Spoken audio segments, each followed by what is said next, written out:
This episode of the Reading with Your Kids podcast is brought to you by Jedley's award-winning children's book, The Great Maratini. A very long time ago, there was a boy named Sam who liked to do his magic tricks, and he was quite the ham. He was called the Great Maratini, the best magician of his age, but his greatest feat took place far away from any stage.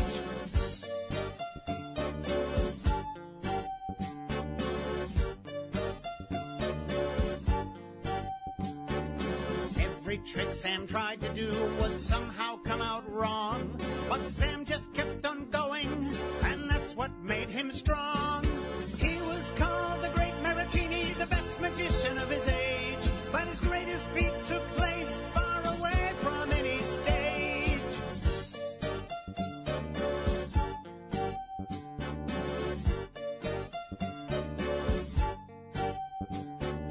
One day as he traveled, he helped a stranger in need, and this was not a trick, oh no, but a magical good deed. He was called the Great Maratini, the best magician of his age, but his greatest feat took place far away from any stage. He was called the Great Maratini, the best magician of his age, but his greatest feat took place far away from any stage. To get your autographed copy of the giant bilingual edition of The Great Maratini, please visit greatmaratini.com.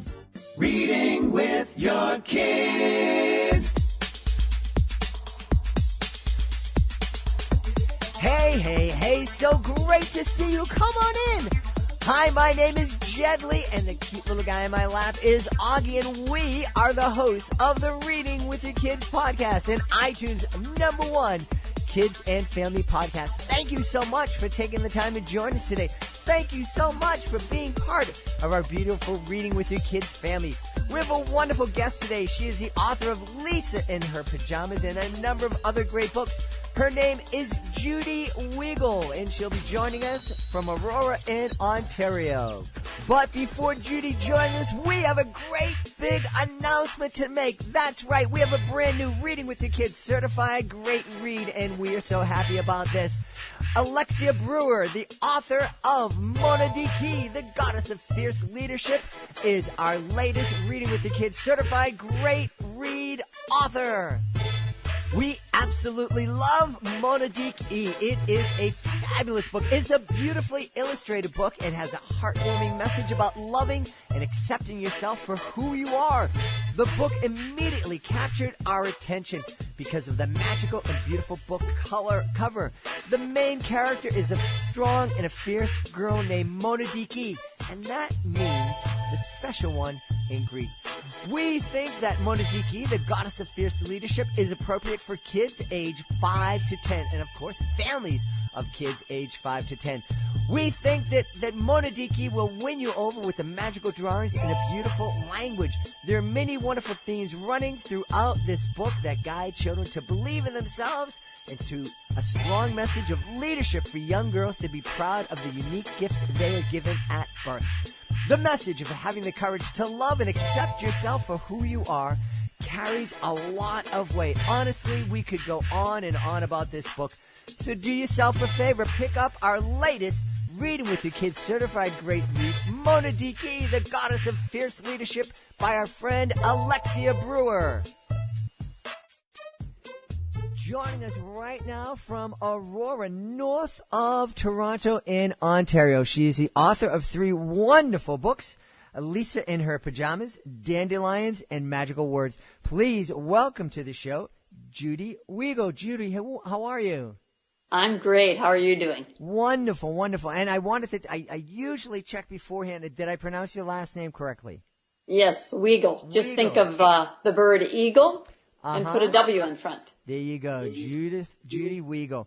So tell us all about, let's start with Lisa in Her Pyjamas.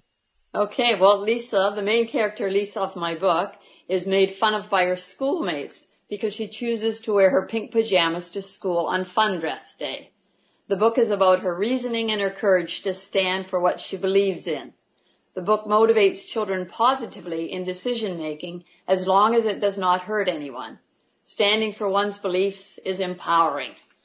And let's see, Lisa, well, when Lisa chooses to wear her favorite pajamas with the llamas and camels to school on Fun Dress Day, she has the school's permission and her mom's permission, but the children laugh at her. So she smiles at them and says, I'm having fun wearing my beautiful pajamas. So she doesn't get angry. She doesn't stomp her feet or cry. She's confident in her decision, and she does not let what the other children say affect her. Now, how old is Lisa? Because the way you're describing her, she sounds like she's a very wise 65-year-old person. She just has that kind of wisdom and self-confidence that we usually don't find until we're much older in life. Well, no, she's grade 1, grade 2. Yeah, but, and when I visit children at various schools that I go to, we discuss Lisa's reaction, and the children tell me how they react to the situations that they've experienced. And a lot of them, they've learned, to walk away and, to not let it bother them, because it just feeds into the bully, and the bully will continue. Interesting.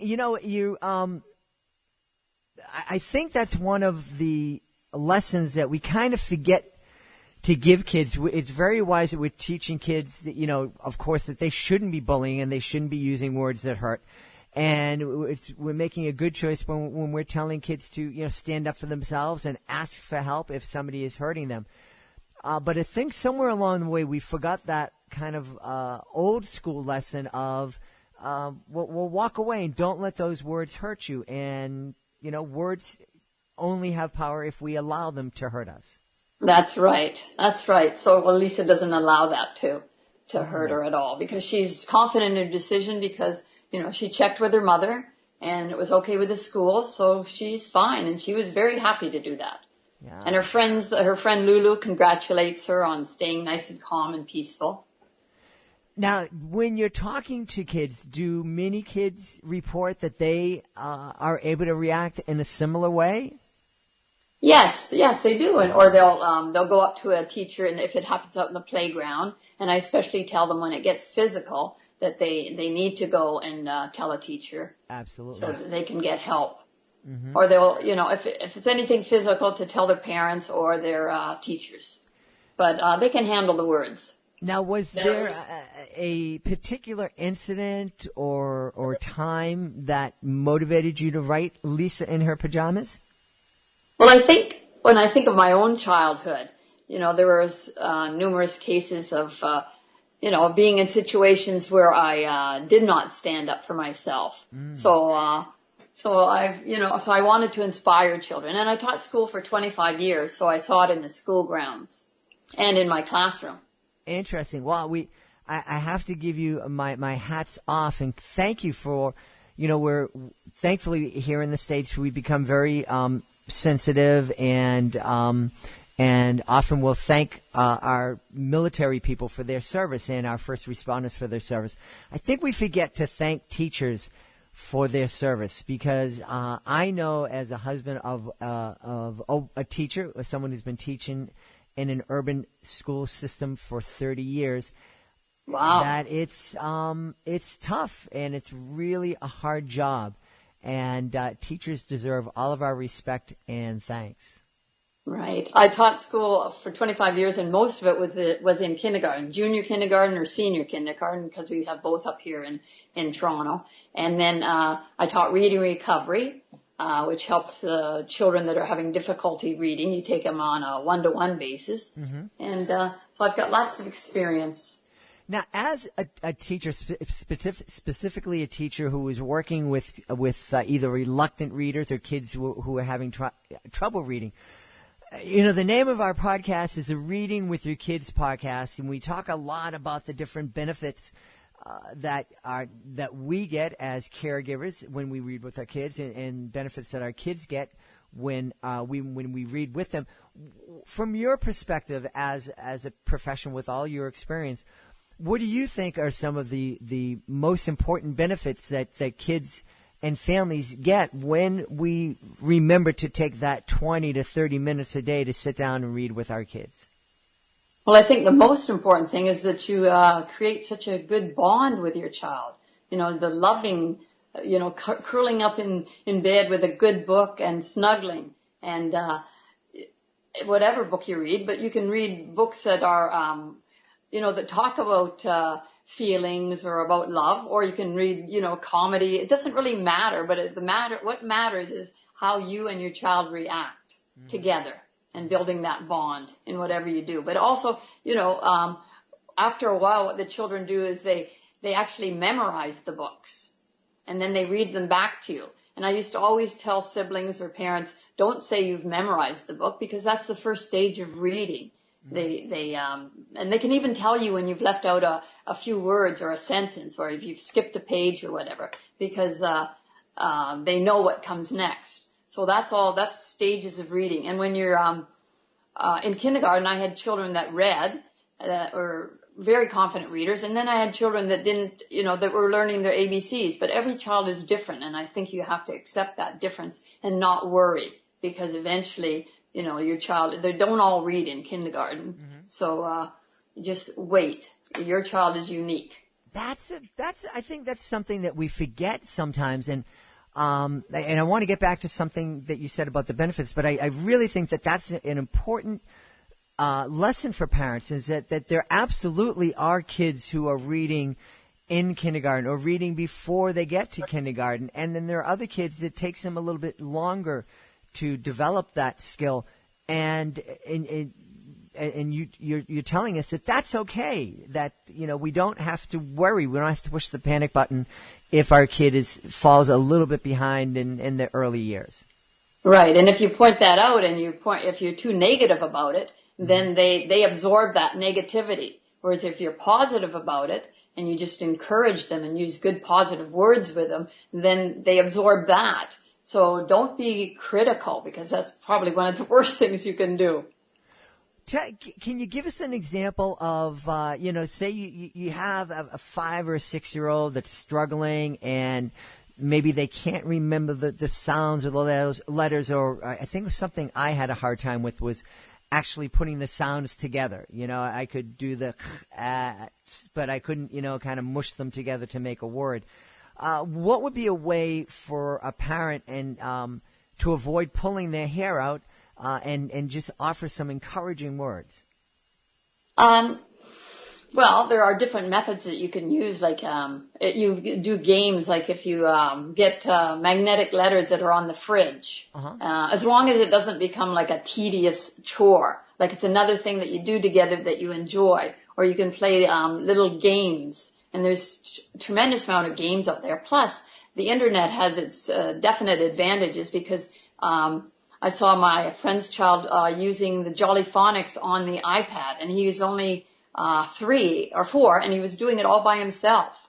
And it was wonderful to see. And it had all the, where you do you take the word at, and I did this in my classroom, and I had it on the computer too, where you have the word at, and then you put a C in front, and then you have cat, and then you have bat. So then you have these families of words. And it's fun to do it. Mm-hmm. As long as you make it fun to do and not tedious, like, okay, now we have to do this, right? Yeah.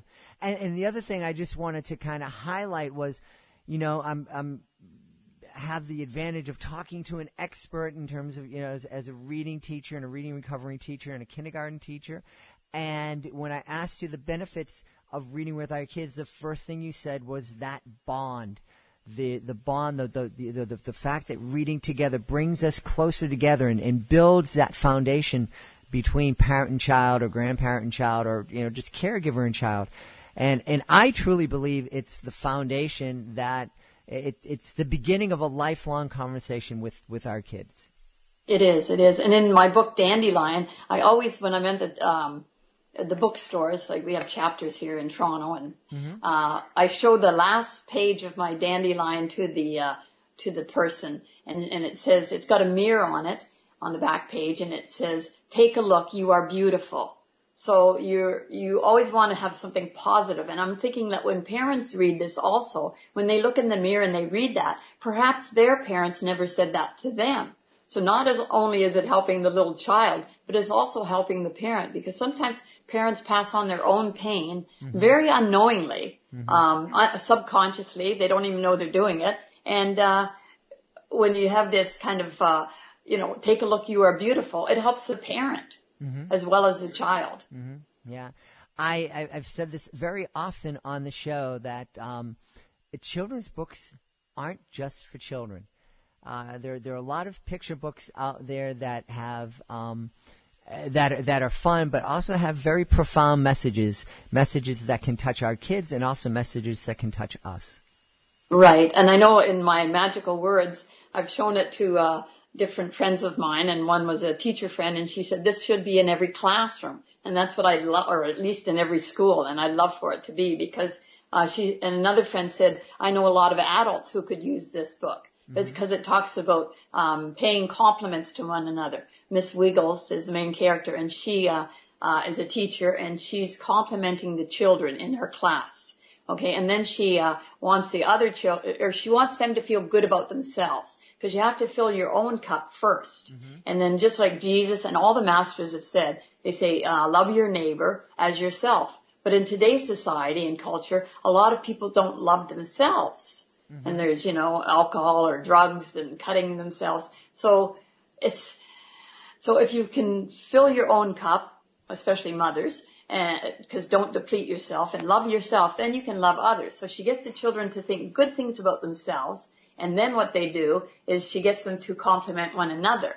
But then she gets the children to come up with the words, and then she gives some words, but then she gives examples. She gets the children to give examples, like when the word thoughtful. What does that mean? Okay, so an example, like Michael said, Matthew gave up his seat on the school bus for several people who needed help. Loving. Victoria said, Susie, she consoled me the other day when I fell down and hurt my knee. So concrete examples of what to do and how to act by being thoughtful, loving, kind, honest. And then the teacher herself, Miss Weagle, she has her example, a shining example to the children. And I think that's what parents and teachers, all educators, adults, have to realize, that children look at, you can say so many words, right? Which is always good to say, kind words and everything, but they follow your example too. That speaks volumes, like do this or do that. But, mommy, like when parents might say don't smoke to their children, right? But if they're smokers, then I don't know. It just, you have to lead by example. Sure. Well, what's the old saying? Actions speak louder than our words. Yes. Yeah, yes. Absolutely. For certain. And then, go ahead. No, I was just going to say, you have this passion to, to just kind of be uplifting and create uplifting stories for kids and families. Yes, and when I go in the schools, that's what I want to do. I want to inspire the children. I mean, I taught for so many years, but then now when you're retired, you have a little more time for yourself and that. So then when you go into the schools, and that's where I sell my books too, is by going in and doing school presentations. But I want to inspire the kids to be positive with themselves, with each other. So all three of my books do that. Because in Dandelion, what the one thing too, it says, the message of that one too is, it does not matter what others think of me, neither should it matter what others think of you. So, when people, you have to stay away from the energy dragons, people that drain your energy, the people that are complaining all the time or see only negative things. Because what happens if you associate with those people, they bring you down. And then when I was in a chapter store, there was a lady that told me that her daughter, the culture seemed to be, one of negativity. And all her peers would, they put down everybody. That seemed to be the way they lived. And so, the daughter, was near suicidal because, it was too much for her. So what she ended up doing was leaving the school and she actually leaving the country, and she ended up much better off because she went to university in another country. But then the mother had to stay behind with the rest of the family and that. So then what she did, she got involved in the school and they, with other parents, and they changed that culture around. They spoke with the teachers, they spoke with other parents, and they spoke with the kids, and they did some organizational things, like made it into like little circles, or, with smaller groups, and so that the smaller groups would support one another. So they switched the whole school around, and it ended up being a great school. Yeah. So, but that negativity, I don't know. I think of my little kindergarten kids too, and I said to one, she did a painting, and I said, "Oh, that painting, you've got lovely colors there. You're a beautiful artist." And the little 5-year-old turned to me and said, "I know." So, such confidence. Yes, I know. Good for you. Beautiful, beautiful. So, do you have a fourth book that you're working on? The fourth book is going to have Miss Weagle's again, and it's based on the Magical Words is based on my experience too, because in the book she made buttons, and on the buttons it says things like compassionate, kind, and they wear those throughout the whole year. And so, and as I said, I did that in my class. And then teachers, when I go to the schools, teachers can expand these ideas in the book. So my next book is going to be with Miss Weagle's, and it's going to be based on my experience when I went to Guatemala. Oh, wonderful. Wonderful. And then we did exchanges with the children in Guatemala to make the children in Canada more aware of other countries, and children that, as far as materialistically wise, they don't have it as good. Right, right. Yes, I think it's really important for us to understand, especially for those of us who live in the States or Canada or the United Kingdom, that we live a very different lifestyle than most of the other people on the planet. Right. And then they're not even entitled to, or maybe they don't get to go to school, or certainly not for as long. So at the orphanage that I went to, I volunteered at this orphanage in Guatemala. Then the children have an opportunity to go every day to school. Oh, wonderful. Well, I know people are going to want to connect with you. So tell us, you have a lovely website. Tell us the address of the website where people can find you. Okay, www.Judy, Judy, Weagle.com. So as I said, Weagle is eagle with a W in front. Absolutely wonderful. JudyWeagle.com.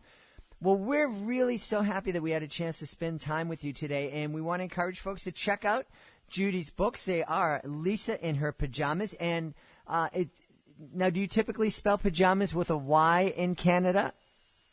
No, but there's various spellings of pajamas. Okay, all right, that just caught my eye. And I chose to spell it with a Y, yes. So it's Lisa in Her Pyjamas, also Dandelion and Magical Works. Magical Words, excuse me. Three beautiful books with great messages of empowerment for kids and for their families. Judy Weagle, thanks so much for being with us tonight. Okay, and I can ship the books to them.